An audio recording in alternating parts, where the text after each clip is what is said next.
Кыргыз элим, уксаңар, өзү ким экенин күн сайын, саат сайын өзүнүн жүзүн өзү ачып атат. Чет өлкөгө чыгып алып, жалган маалыматтарды токуп үрүп аткандарга ишенип албагыла деп атам. Садыр Жапаров, сен ошол өзүң үрө бер, 5 жыл качып жүрүп, үрүп жүргөнсүң. А мен Кыргыз Республикасынын мыйзамына таянып, ар бир нерсени факт, аргумент, далил менен айтып. Ушул жылдын 15 майында, 16 майында мен ушу жаңылыктардан окуп калдым жана Формула 1 боюнча. Анан биздин мыйзам, Ысык көл мыйзамына каршы келет деп мен прокуратурага арыз жаздым, башкы прокуратура. Мен мыйзам, берене, баарын мындай көрсөтүп бердим. Прокуратура кабыл алды, экология министрлигине кат жөнөттү дароо. Экология министри. Эгер мен айткандарым жалган боло турган болсо, прокуратура кабыл албайт болчу. 9 берене, 12 берене, 17 берене дедим. Бирок 31 июлда ошол так эле дал мен көрсөтүп аткан беренени бузуп, 16 кайык 2 тактуу мотор менен жарыш өткөрдү. Садыр Жапаров өз көзү менен, өз колу менен ошого старт берди. Мыйзамсыз. Эгерде жөнөкөй карапайым жаран машинасын туура эмес жерге токтотуп койсо, эвакуатор менен жүктөп алып кетип калат. Туурабы? Айып пул төлөйсүңөр. Жөнөкөй карапайым элдерге иштейт. Мыйзам. Садыр Жапаровго келгенде эле жалган болуп чыга келет да бугачы. Ошол эле жер кодексти айттым мен өткөндө, жер кодекс. Садыр Жапаров эми жарандарга айылдардан жер бербейт деди. Бирок ошол эле өзү кол койгон 2025 жылкы жер кодексинин беренесинде берилиш керек деп турат. Кезекте турганы менен берилиш керек деп так жазылып турат. Мен айтып аткан алдагы мындай мыйзамда жазылып турат. Же алдагы жалганбы? Же мен айтып атам, тети асман шаар. Ошол жерде жаратылышка дагы флора фаунасына бүт зыян келди. Ысык көл мыйзамында болбойт деп турат. Же алдагы жалганбы? Мыйзам. Ошол эле 140 гектар жана баласы салган гольф талаасы. Элдерге 1 сотук жер жок дейт, бирок баласы 140 гектар жерге жөн эле бир көкчөп, газон, ал жерде байлар келип бир 3-4-5 ашып кетсе бир 5 бай. Элге бир пайдасы жок. Кудайдын куттугун үстү сугарылат. Ошону айтып чыкканым жалганбы? Ошол сугарылып таза суу. Таза суу менен сугарылып жерге сиңип атат. Ысык көл мыйзамында ошол газон жана атайын ото чөп басып кетпеш үчүн атайын даарылар менен себилет. Ошо дары себилбеш керек деп Ысык көл мыйзамында жазылып турат 17 беренеде. Же алдагы жалганбы? Ишенбегиле дейт. Асман шаары ошо 4,5 миң гектар жер Кытайга. Жыргалаңда аукциондо жерлер сатылды, жанагы сатылды, аукцион өткөн, аукциондун ачыгы жок. Канча Кытай алганы белгисиз. Же ал жалганбы? Ошонун баары тең сайтында турат. 6 миң гектар Тамчыда мамлекеттин ичинде мамлекет курган жатат. Жана Свифт деп. Анын бир экологиялык бир экспертизаны өткөрбөй, эл менен кеңешпей аны салган жатат. Же ал жалганбы? Алдагы мыйзамдарга туура келбейт. Жалганбы?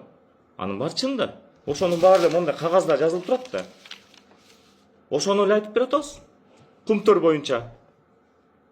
Кумтөрдүн экологиялык абалы. Ошол Кумтөрдүн өзү санаган 3 миллиардтан ашык экологиялык доосун кечип койгону жалганбы? Жалган эмес, чында. Мунун өзүнүн кылганын эле, өзүнүн кылган кылыктарын эле санап бере атабыз, мындай айткандачы. Мен ошол мисалы экология табында эле тетиги элдин үнүн чыркырып атканды тети мисалы Токтогулда эл каршыбыз, алтын казганга каршыбыз десе болбой чыркыратып ошо техникасын чыгарып аткан жалганбы? Чында. Алдагы Байтыктын бас бөлтөгү Орок айылында 28 компания жанагы тоо таштын баарын, кум шагылдын баарын казып, элдин баарын чаңдатып уулап атканы эмне жалганбы? Чында, туурабы? Же болбосо тиги ат башыда алтынды баягы күнү чырылдап ошо ат башылык байке эй суубузду булгап атасың, соонун мөңгүнүн суусун булгап атасың деп айтып койсо, алып барып кечирим сураткан жалганбы? Чын да. Андан кийин айтып атышат, мөңгү булганып атат деп. Же тигил Орунтаев барып тепкилеп салган чиновник калппы, жалганбы? Чын да. Ошо Жумаев деген аттанып атат, губернатор. Ой, укмуш, тиги калп айтып атат, Самат Кушбек деп. Ошол жерде өзүнүн сөзүндө жүрөт. Мына уккула сөзүн. Соларчы жигиттер келип, ол жерди көрүп атасыңар. Кантем бери кыргызып атабыз. Канча күндөн бери тытышып атабыз деп атат. Демек, канча күндөн бери деп атат. Ошол эле тиги эй, кыйын экенсиң, гектар кеп. Гектар сөз атасың.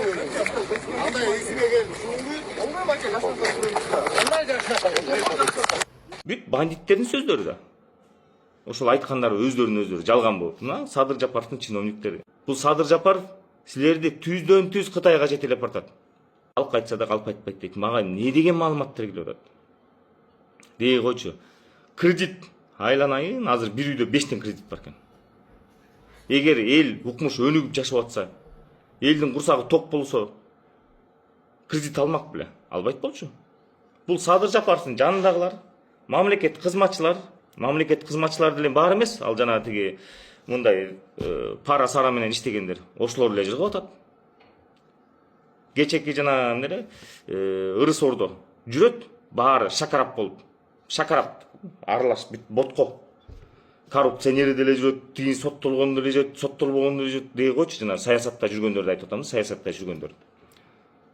Башаламан 35 жылдан бери ошолор элдин башын айландырып, ушул күнгө жеткирди. Ай, өсүш деген андай эмес, өсүш деген биринчи эл өсүш керек. Мына могу тасмада Бишкектин эле ичи. Көчөлөр ушул. Ушул көчө, ушул үйлөр өсүп өнүккөндө, анан өнүктү десе болот. Анан кийин бир кал жайтып тиги бир имарат салып коюп, бир эки имарат салып коюп эле өстүк деп. Эмне ошол имаратка эл жашайбы? Ошо жана ырыс ордосуна эл жашайбы? Эл жашабайт, эл да кире албайт ал жерге. Же ошо аренасына эл жашайбы? Жашабайт. Ошол кеткен акчага аны бир ушундай көчөлөрдү, ушундай жерлерди, элдерди баткак бастырбай, таза суусун чыгарып берсе болот эле. Болмок да. Мына тетиги ошо Бишкектин тегерек четинде кошуп алгандар. Суу жок деп атат, суу. Айылдарды айтпай эле койчу деди. Мына баягы Токтогулда Какырсай деген жерде суу жок, таза суу жок деген ал маселе толтура. Көйгөй момундай ар бир айылда. Эл ток эмес. Эл ток деп айткылачы. Эл, ооба, бензин кымбат эмес, нан кымбат эмес, ручка, тетрадь, сумка кымбат эмес, мектепке форма кымбат эмес. Баарын Садыр Жапаров алып берип атат. Айлыгыбыз, эң кем айлыгыбыз 100 000 сом деп айткылачы. Ошондой болгондо баары ошо балдардын ручка, тетрадь, айлыгыңар эң кеми 100 000 сом бер жагы болгондо, ошондо өнүктүк десек болот. Ошол көчөлөрдө балдар баткак баспай калганда өнүктүк десек болот. Анан жөн эле бир имарат салып алып эле, анан тиги бир өзүнүн көчөсүнүн ошо Садыр Жапаров жүргөн көчөнү оңдоп коюп, уялгандан тиги аэропортто келаткандарды мынтип тиги тоспо менен тосуп коюп. Чындык бар да, акыйкат бар. Баары чыга берет. Биринин аркасынан чыга берет. Мына күнгө чыгып атат. Туурабы? Ошондуктан кыргыз эл ойгонгула, ойлонгула. Ойлонуп деле бүтсөңөр керек. Күч бирдикте Садыр Жапаров кетсин. Татыксыз президент кетсин. Күч бирдикте кыргыз эл.